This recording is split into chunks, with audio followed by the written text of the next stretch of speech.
nit moom léegi moom bu dee dañoo dem bay fekk nit ci biir néegam nag ak ci biir otoom ak ci biir saalam di ko roy loolu nag yaa problème nag te nag loolu nag doy na waar nag waaw allo. waaw allo. waaw Idrissa maa ngi lay siyaar. waaw ñoo ngi delloo ziar El Hadj. waaw Idrissa li xew sa koñ bi moom doy na waar. doy na waar doyati waar sax lañ mën a wax. xam nga loo xam ne daawal na fi am. dara. nit ñi dëkkee di tiitaange. mu demoon nag ma xawoon a am tuuti akal. bu ku ci nekk nag sa xel commencé woon a dellu si. xam nga buñ duggaatee ci wàllu moo tax dañuy dellu ci waat ci temps yee rek ñu weesu nga xam ne Fatick xawoon na bëri Kër Massar ak li ko wër. ñu gis nag ci à l'espace d'une semaine moo tax une semaine ñaari faat yoo xam ne yu doy waar yoo am ci biir commune bi. loolee tax sax ba jamono ji foo tourné loolu la ñuy waxtaanee tiitaange duggaat na ci kaw askan bi nga xam ne mu ngi weewoo fii ci commune bu Kër Massar. kon donc ñu gis ni que rek yaa ngi koy wax bu mujj bi moom ku jigéen la waxtaan loolu itam am na koo xam ne ku ñu ràññeeku ci biir douane bu Sénégal kooku lañ faat mooy chef brigade bu aéroport international Blaise Diagne moom la ci biir otom lañ ko faat.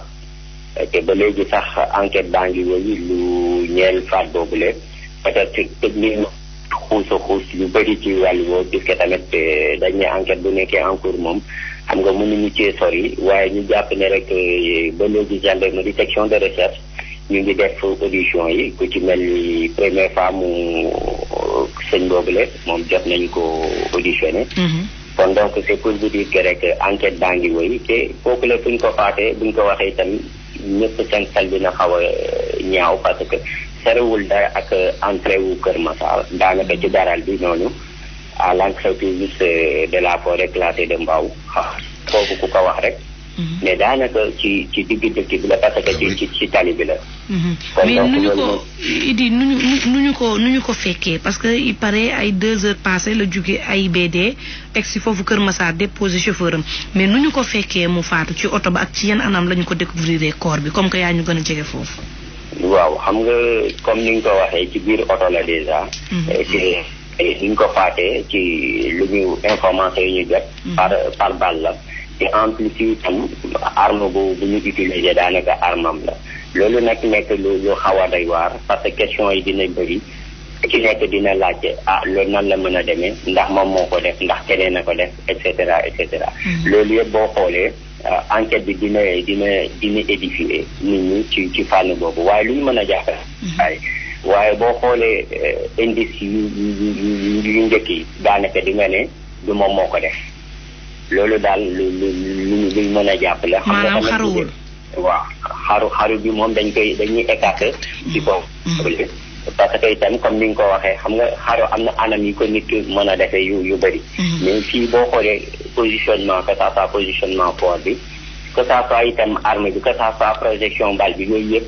xam nga gars yi dinañ ko xool ñu xam ni que lii moom du doon xaru. lii nit a ko koy infliger. puisque nag comme ni ma la ko waxee tànk xam nga yenn yi mënuñu cee egg du taxaw. mais jàpp leen ni daal ci biir otoom la te ñu bëri ñu ngi leen di déglu jamono ji ñu ñeel enquête boobu léegi nga xam ne moo concerné chef de la brigade spéciale bu douane xam nga loolu lu tax mu doy waar. xam nga puisque douane sénégalaise la ñooy soldat de l'économie yeneen soldat bi tam mooy gendarmerie section de recherche sax mu ngi ci biir parce que audition bi ñoom ñoo nekk bi ci amal yooyu waaye question yi dina bëri parce que ku ne chef de la brigade spéciale dañuy naan lan la yor et cetera kon donc piste d'enquête bëri na te ku ci nekk itam puisque am na ku ci nekk fi nga gën a féetewoo. enquêteurs yi ñoom ñu ngi wéyal ci wàllu boobu laay jàppale ne daal DT boobu la tamit tiital na askan bi parce que tamit par balle la bu nit ki demee ba mën a jël arme def ko dañuy naan ndax ku ko def xam na ko ndax nit de confiance la xam nga loolu yëpp itam dina tax ba bàyyi gardam foofu laay xuusee ngir sax parce que bu ma nee conscience bu ma nee bàyyi gardam rek loolu dañuy yóbbu ci ñaareelu cas bi. Mantulaay mooy bu am Kër Massar itam. unité laata ngay ñëw ci bu Kër Massar bi Idi bu douanier bi jàppuñ ci kenn nii yëgoo benn info ci ne am na kuñ ci téye parce que ñu am na ñu ñoo xam ne tuumaal nañu leen ci mais ci ay info aussi ñu ngi naan loolu teguwul fenn parce que ki ñuy tuumaal ba tey nekkul ci loxol yoon. waaw xam nga man enquête. koo xam ne ba léegi téye guñ defeere guñ ne mënuñoo ne kon kii téye nañ ko. lu ñu mën a wax rek mooy ñu ngi auditionné. daanaka dañ lay convoqué képp koo xam ne soupçonné nañ la dinañ lay oo nga wuy si même bu ñu soupçonné wul sax entourage ki nga xam ne mooy nekk ndam si yàlla yi mooy brigadier chef boobu la. képp ku ko xam léegi ñu xam ni que ñoom ñoo ko mujjee ji si ñoom ñëpp dinañ leen déglu. ku ci nekk ñu xool heure beeg ak yooyu xam nga tamit anam guñ ko fekkee ak heure buñ ko fekkee loolu yëpp. dina nekk loo xam ne itam enquêteurs yi am na yoo xam ne ñun duñ ko mën a wax parce que itam. da leen di permettre ñoom ñu gën a mën a xuus ci seen enquête waaye jàppale ne daal pour le moment ñun information yi ñu mujjee amagul koo xam ne jàpp nañ ko carrément lu ñeel enquête mos brigadier chef boobu la.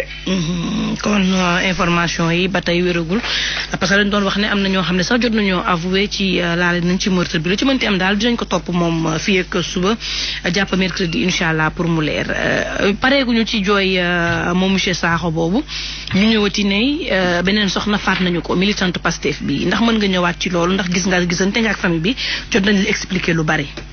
waaw Mantoulaye boobule mën nañ ne sax nit ñi am na tiis yoo xam ne bu ñuy waxee tiis itam nañ ma jéggal rek ma baaluwaale ak di jaale Sénégal gi yëpp ci tiis bu mag bi ñu génne ak ci Mansour Diop itam waaye ñu wax ne rek Mantoulaye lu tax ñu ne tiis la parce que boo xoolee rek samedi bi ñun ñëpp ñu ngi fa woon ci benn meeting boo xam ne waa Pastef ñoo ko doon amal ndaw soosu le nga doon wax moom itam ñëpp ràññee nañ ko ci parti boobu le ndaxte itam moo jiite jigéen ñi te nag ku ne jiite jigéen ñi xam ne que kon am na nit yoo xam ne ñoom la nekk di àndal fii ci diwaanu Kër Massar gannaaw nag meeting bi moom muy fa woon sax gannaaw meeting ba daal xew-xew yi amee kon donc ci biir këram lañ ko fekk Mantoulaye daanaka dañ ko xoj ba mu mujjee ñàkk bakkanam mu nekk nag loo xam ne lu tiis la ndaxte ndaw si bàyyi na ci ginnaawam ay bant daanaka 3 bant la fi bàyyi kon donc mu nekk lu métti te itam anam du mu demee la parce que gannaaw loolu fekk nañ ñi nga xam ne moo nekk pochetam yi ñu sànni ko ci biti. li nga xam ne nañu ci xibaar femme bi dafa wonoon lor. ci xibaar jot nañ loolu nee nañ femme bi dafa wonoon lor te dañ koo sàkk aussi. dañ ko sàkk door koo faat. waaw Mantoulaye xam nga day xaw a métti sax parfois. di kii mais heureusement ba nga nekkee jigéen tamit nga jàppale ma ci yenn côté yi. mais c'est pour dire en dehors de loolu sax it xam nga loolu mu nekk benn mbir boo xam ne question yi day bëri. dañuy naan ku ko def xanaa xamul loolu. xanaa biir bi génnul. et cetera. noonu loolu bu commencé boo xam ne yàggul xam nga itam di ñëpp a ko mun a ràññee. loolooy benn ñaar anam bi itam comme yaa ngi koy wax te en plus ci biir néegam la te kër goo xam ne daanaka dafa vidéo heure boobu jamono jooju jëkkëram bii di militaire nekk marin moom nekk fa woon. kon donc mu nekk lu wéet question yu bëri loolu itam lan lañ doon seet ndaxte gannaaw sàpp beeg ñoom seen ak pochette bu ñu sànni ci biti gis nañ ni que biir kër gi daanaka ci armoire am loxo dugg na fa jaxase nañ bagage yi yeneen takk yi laal lañ ko c'est pour dire que donc ndax. daa amoon lu mu doon seet en dehors de sàkku bi en dehors de rey bi parce que pochette moom déjà ci biti la lañ ko fekk. kon donc mu nekk daal mbir boo xam ne bu doy waar la Mantoulaye boo xam ne Kër Massar gi yëpp di ko naxarlu ndaxte ñu fàttali ku jigéen kooku la gannaaw meeting ba sax fauteuil yi nga xam ne ñoo nekkoon ci meeting ba fu seen leader Sonko toogoon daanaka fauteuil yi moo ko yóbbuwoon kon c'est pour dire que nekkoon na koo xam ne ku engagé la woon ci seen parti boobu la.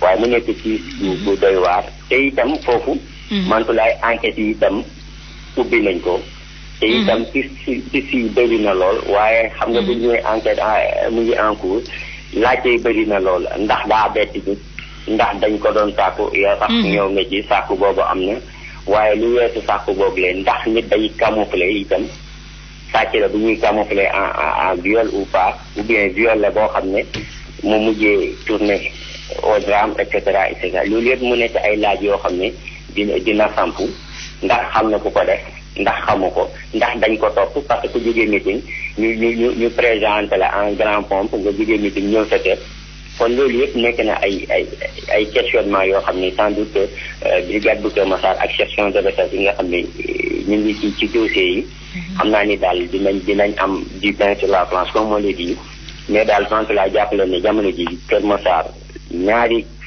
kii yooyu drame yooyu daal nekk na loo xam ne tiital na askan bi bu baax a baax. donc bu soxna bi mën nañu wax ne amuñu suspect neewuñu ba tey diw mi moo rey wala suspecté nañ kenn ci gox ba foofu ne moo dugg ca kër ga def ñaawteef boobee soxna bi nga xam ne dafa wan na lor amaguñ ko.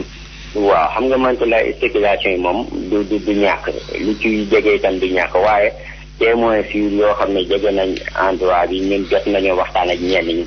lenn daal leer na avant ñu yoo ko naan diw dee na gis nañ sa saret bu fa jógee te ni mu doon dawee.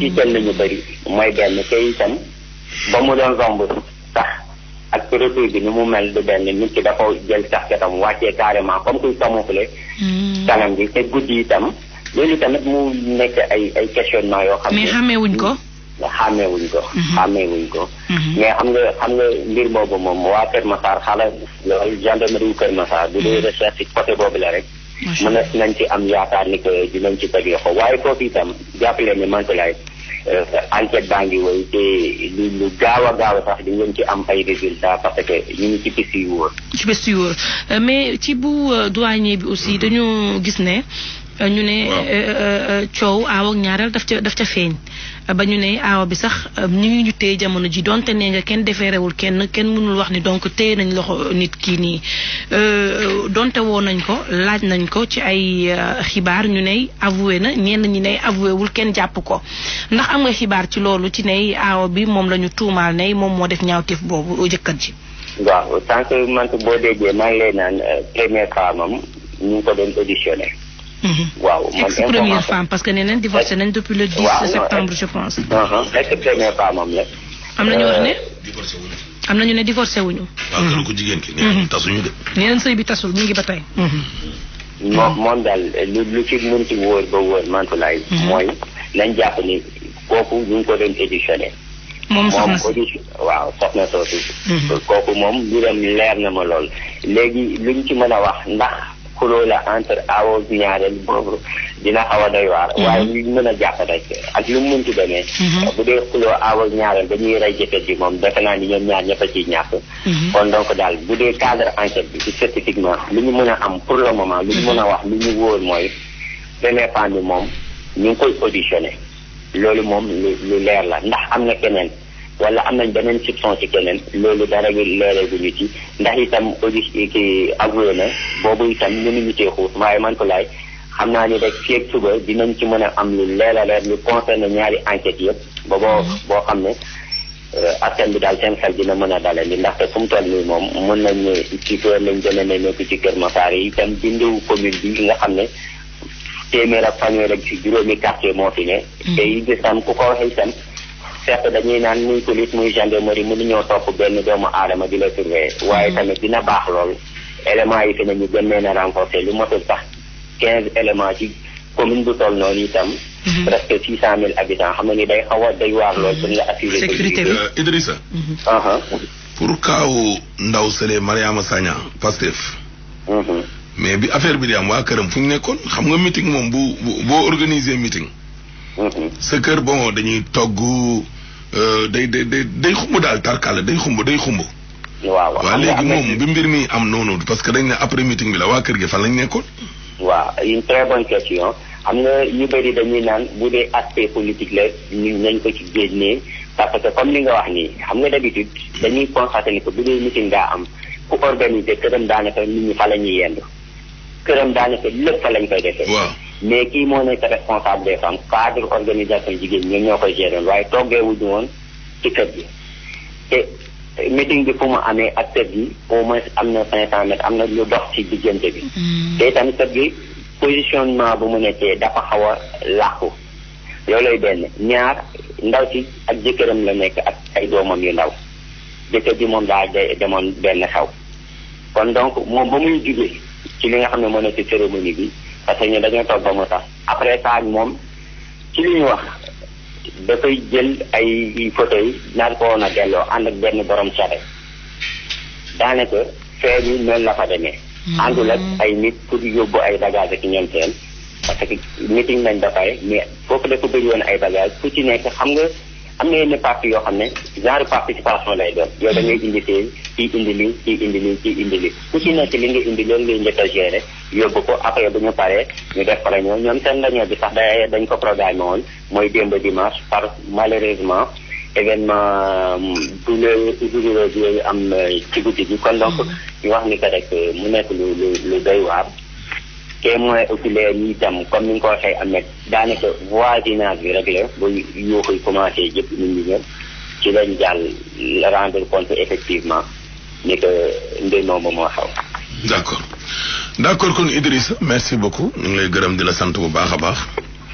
ok merci beaucoup aywa kon nag. sama ami d'enfance ñoo doon wax sax alxames. waaw ma deful journal noonu. waaw. dañoo dem yóbbu néew bi robi ko. gaa yi ginnaaw ko ci néeg ba sàcc télé baak ay yëreem même yëre yi soxna si soloon bisu ngénteem sax xam nga bi mu amee doom di mu ngénteeg léegi ça fait juste 3 semaines nekk moom mu ngi ci ab dëjëm dem di suuli ab néewam ñu ginnaaw ko dajji seen appart moom dañu dem suuli néew fële village nekk moom fi la dëkkoon ak jabaram appartement fii cité millionnaire Dakar Grand Yoff ñu ginnaaw ko dajji appartement am lépp lu fa nekkoon matériel moom laa doon waxal ni lépp jël nañu ko lépp lu mu fa amoon jël nañu ko. ba ci alaaj googu est-ce que xamu ko. xam na ko ba ci yëre yi jabar ji soloon bi su ngénte bi sax. ba ci yëre yi jabar ji soloon bi su ngénte bi sax. da koo jëlaale. waaw moo tax ñu. avec ça nga bëgg a wax nit ñi nañ soppeeku. léegi moo tax ñu ne nañ leen woote ci 88. 628 89 90 ngeen bës 2 ci deuxième partie bi parce que nag alaaji xam nga ki def lii. su ko fekkoon nit. ki am fitu lii. waaw am na fitu ay nit. waaw.